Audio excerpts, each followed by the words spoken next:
just quickly breeze through this story from the Toronto Star. It's based on Abacus Data polling.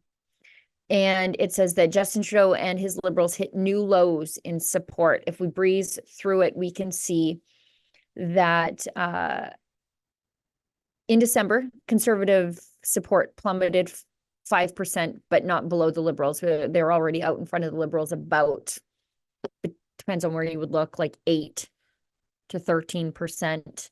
But right now, the survey found that the number of people who would consider voting for the Liberals hit a new low of 41%. That's the same figure posted by the NDP and 13 points lower than the 54% of Canadians who would vote for the Conservatives. That's Conservative supermajority country.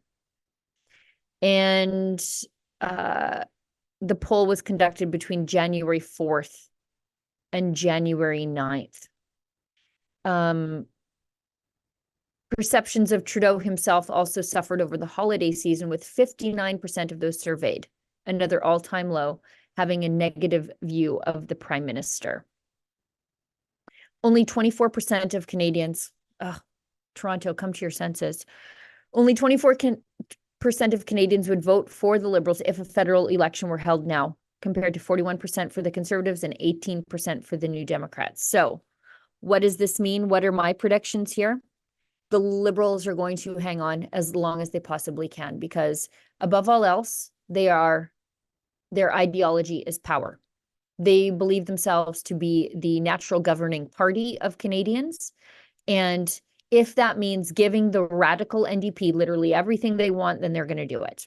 And we saw this with some of the national daycare, pharmacare, dental care programs that were NDP ideas adopted by the Liberals in an attempt to just hold on to power, because they know if that NDP Liberal coalition falls apart, we go to elections and it is a Kim Campbell style decimation, but for the Liberals this time instead of for the Conservatives. And who's to blame? Well, if you ask Justin Trudeau, it's definitely not Justin Trudeau. Let's go to this clip. Trudeau says that it is certain parts of the country and political parties, and they are instrumentalizing, that's a big word for an idiot, they're instrumentalizing divisions or intolerance into political advantage. Same guy, by the way, same Justin Trudeau who workshopped ideas and did public opinion polling about whether or not it would be politically advantageous to demonize the unvaccinated. This guy is accusing other people of stoking political divisions for political advantage. Sure. But anyways, let's roll this clip because I think he's talking about us here in Alberta. Anyway, let's go. In New Brunswick recently, there's been a lot of rhetoric about gender-affirming care, and the Premier is making a lot of comments about potentially scaling that back. I'm wondering if you're worried about that rhetoric and whether you're worried the province will scale back gender-affirming care. I think Canada is the best country in the world, in part because Canadians respect each other. And in Canada, people are free to be who they are, to love whom they love. It's something that our party and, quite frankly, millions of Canadians will always stand to defend. Unfortunately, we are seeing in certain parts of the country, in certain political parties, try to instrumentalize divisions or intolerance into political advantage. We're a party that will always stand with everyone, be there to defend people's rights to be who they are. And I think that's something that all Canadians expect of their governments. We're a government that will always stand up for people's rights.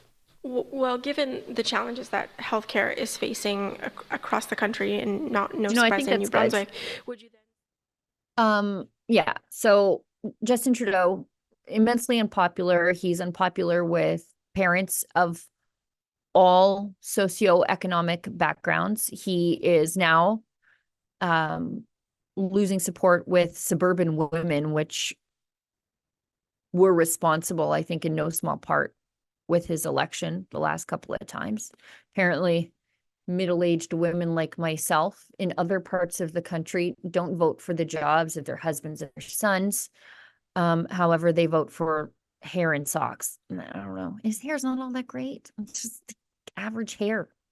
I'd rather vote for Woolies than novelty socks. But, you know, it's pretty rich from a guy who said demonizing and dehumanizing things about people who simply made a different medical choice during the great COVID scare to complain about others instrumentalizing divisions and intolerance. That's the most intolerant man, I think, in this country. He's always, just like how he's a feminist, but also a groper, how he's an anti-racist, but also a guy who wore blackface so many times that he can't keep count.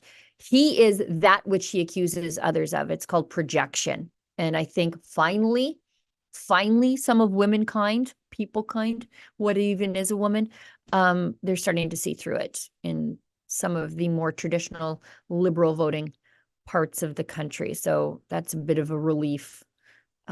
Maybe they weren't wrong to give us the vote after all. That's a joke. Don't send me letters. I'll be making this documentary in partnership with our head of documentaries, Kian Simoni. Our last project was the hit documentary Church Under Fire, Canada's War on Christianity, where we told the stories of pastors who stood up to government lockdowns during the pandemic overreaction. You trusted and supported us to get that story right. We'll get this one right too. And just like with that documentary project, we wanted to show you we appreciate your contributions by giving you perks back in return. On our website, madedocumentary.com, you can choose a perk and a contribution level that's right for you.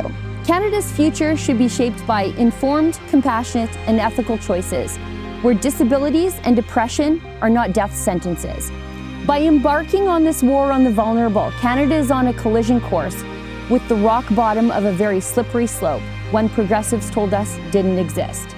It's a crash landing other countries don't need to have. Our documentary can serve as a warning for other places considering these same decisions. Help us tell the stories these new eugenicists don't want told. A society can be judged by how it treats the least of its brothers. Go to madedocumentary.com and get involved today. Thank you. We're going to make the responsible decisions as we move forward, as we always do.